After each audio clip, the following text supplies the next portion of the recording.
조갑제TV 시청자 여러분 안녕하십니까. 2020년 8월 20일 오후 1시입니다. 사람이 본색을 드러낼 때가 있습니다. 권력의 완장을 차면은 본색이 드러나기도 합니다. 동시에 어떤 사람이 매우 약할 때, 문매를 맡고 있을 때, 여론의 지탕이 되고 있는 사람이 있을 때, 그 사람을 대하는 태도를 보면은 본색이 드러납니다. 인격의 본색이 드러납니다. 처칠이 이야기한 적이 있습니다. 정치인들에게 대한 경고였습니다.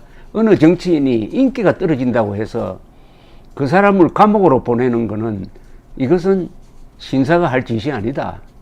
요사이 그 처지에 놓인 사람이 정광훈 목사입니다. 이 정광훈 목사를 대하는 태도를 보면은 그 사람의 인격을 알 수가 있습니다. 오늘 본색을 드러낸 사람이 있습니다. 김부겸 씨입니다.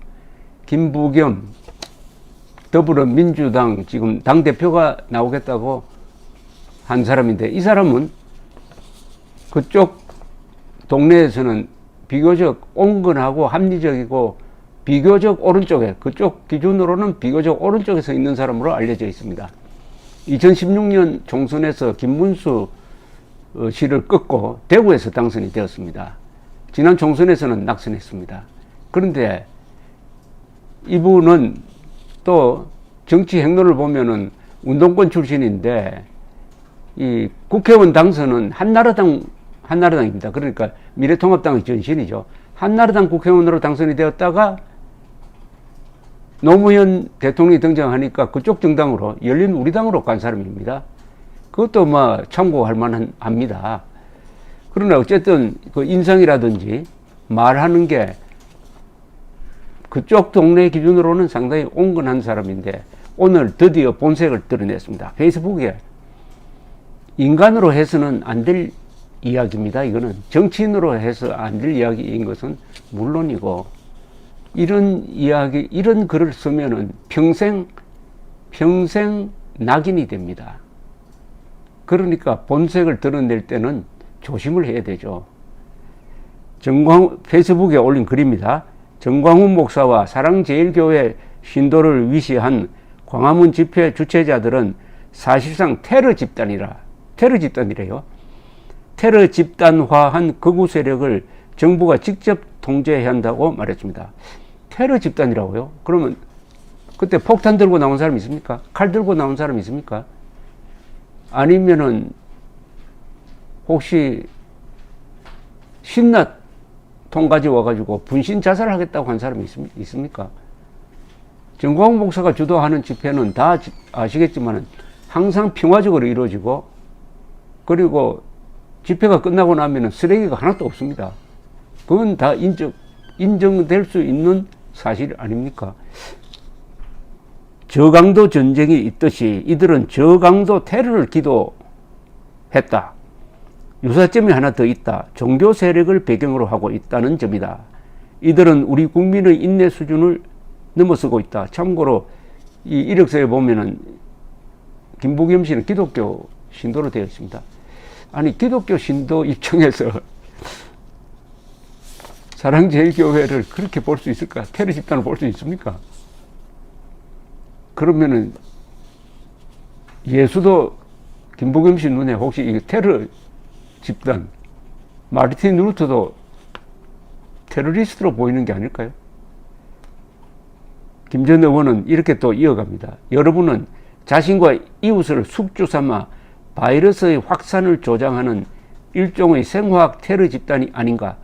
사회 불안을 키우고 민심 이반을 이끌어 문재인 정부를 뒤흔들고 마침내 정권 붕괴까지 노리는 사실상 정치 세력이 아닌가라고 질문을 했습니다. 겉으로는 사랑을 내세우지만 사실은 자기 주장에 반하는 모든 일을 향해 욕설을 퍼붓고 폭력을 휘두르고 아무데나 쓰레기를 버리는 혐오와 정오로 똥돌 뭉친 사이비 종교 집단이 아닌가라고 직격탄을 날렸습니다.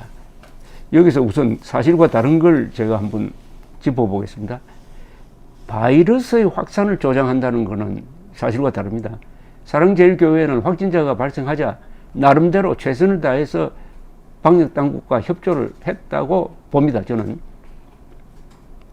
이런 급한 일이 있으면 명단을 작성할 때 사실은 혼란이 있죠. 교회가 명단을 작성할 때 한 4, 5년 전에 다닌 명단론을 줄 수도 있고 해가 그 명단이 부정확합니다. 그런 걸 가지고 협조를 안 했다고 하면 안 되죠. 그리고 쓰레기를 버린다는 거는 이거는 뭐 거짓말임이 확실합니다. 세계에서 가장 모범적인 집회 질서를 유지하는 게 정광훈 목사입니다. 그것은 눈으로 확인할 수 있는 것 아닙니까?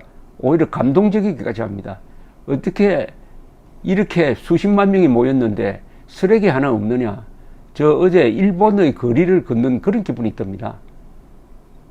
아무데나 쓰레기를 버린다니까. 그 사진 찍어서 한번 올려줬으면 좋겠습니다. 그 다음에 사랑을 내세우지만 욕설을 퍼붓고 폭력을 휘두른다? 폭력? 광화문 집회에서 사랑제일교회 사람들이 폭력을 휘둘렀다? 아마 구속이 됐겠는데 저 기억 안 나는데요. 기억이 안 납니다. 그 다음에 사이비 종교 집단이란 말은 함부로 쓰는 게 아닙니다. 사이비, 한기총은 한국의 보수 기독교의 아주 중심 단체인데 한기총의 회장을 지낸 사람입니다. 그렇다면은 사이비 종교하고는 거리가 멀죠. 사이비라는 것은 성경을 부정해야 됩니다. 예수의 존재를 왜곡하든지 부정해야 됩니다. 그러나 정광훈 목사의 설교는 정통 기독교에 부합하고 있습니다. 그런데 사이비 종교 집단이라고요? 혐오와 정오로 똘똘 뭉쳤다? 주장에 반하는 일을 향해 욕설을 퍼붓는다. 아마 이거는 정광훈 목사가 문재인 대통령에 대해서 욕설을 퍼붓는 것은 사실이에요. 그러나 이게 사이비 종교 집단으로 연결시키기에는 너무나 큰 논리적 비약입니다. 정부가 비상대권을 발동해서라도 문제의 진원지를 추적해 발본색원해야 한다. 야, 여기서 드디어 김부겸이라는 사람의 반민주성이 나왔습니다. 민주투사라고 자처하는 사람이 정부가 비상대권 발동하랍니다. 비상대권은 간단하게 말하면 계엄령입니다. 아니, 지금 우리 법에 보면은 뭐 과거에 긴급조치권 같은 거 이런 거 없습니다. 대통령의 비상대권은 유일한 게 위수령과 계엄령입니다. 자, 사랑제일교회 잡기 위해서 비상계엄령을 펴야 된다는 이야기 또는 군대를 동원해야 된다는 이야기입니다. 쉽게 말하면은 비상대권이라고 그랬어요. 비상대권이라는 것은 이거는 정치 용어지 법률 용어가 아닙니다. 대한민국 헌법에는 비상대권이 없어요. 어쨌든 군사력을 동원한다는 겁니다. 그 핵심이. 그리고 국회의 기능을 일단 정지시키는 겁니다. 집회 시위의 결사의 자유를 중단시키는 겁니다. 이게 민주투사라고 하는 사람이 이런 주장을 합니다. 사랑제일교회 잡기 위해서, 정광훈 잡기 위해서 테러 집단으로 규정한 다음에 테러 단체니까 비상대권을 발동하자 이거 아닙니까? 이제 논리적으로 딱 연결이 됩니다.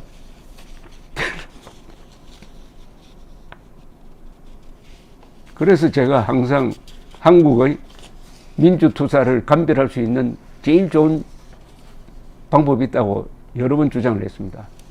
뭐냐? 질문 하나만 하면 된다. 당신 공산당과 싸운 적 있느냐? 없다. 김부겸 씨는 없다고 하겠죠. 아니, 공산당과 싸운 적이 없으면서 어떻게 민주투사라고 주장할 수 있느냐? 일제와 싸운 적이 없으면서 어떻게 독립투사로 주장할 수 있느냐?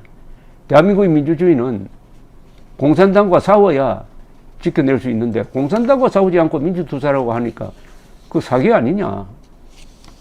이건데 바로 저의 말이 맞지 않습니까? 어떻게 민주주의자라고 하는 사람이 이런 일로 정부가 계엄령을 발동해야 된다고 그래야 발본색원한다는 말이 발본색원이라는 말은 이거 뿌리를 뽑는다는 겁니다. 그럼 다 사랑제일교회 다닌 사람들 다 잡아가지고 계엄령 하에서는 영장 필요 없으니까 다 감옥에 보내서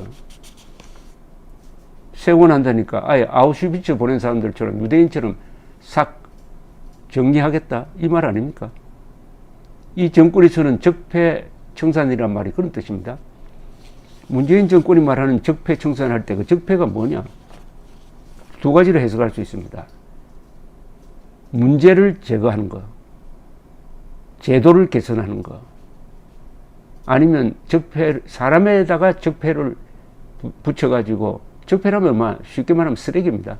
인간을 쓰레기로 규정한 다음에 감옥에 보내는 거. 문재인 정권의 이른바 적폐 수사는 그 적폐가 제도를 말하는 것이 아니라 인간을 말하는 것이었습니다. 즉 인간을 쓰레기로 보는 게 문재인 정권이고, 거기에 그 동네에서 그래도 온건하다고 하는 사람이 이 정도 이야기를 합니다. 이거는 문재인 정권의 본색을 드러나게 하는 아주 중요한 문서입니다. 이대로 가다가 수도권에서 사회적 거리두기 3단계라도 발동되면 상황은 끔찍할 것이다. 아니 지금 대한민국에 코로나 사망자가 몇 명입니까? 몇 명? 307명이 됐습니다. 오늘 한 명이 늘었어요. 세월호 사고로 하루에 죽은 사람이 303명이고 8개월 동안 누적 사망자가 307명입니다. 확진자 수는 중요하지 않습니다. 사망자가 제일 중요합니다.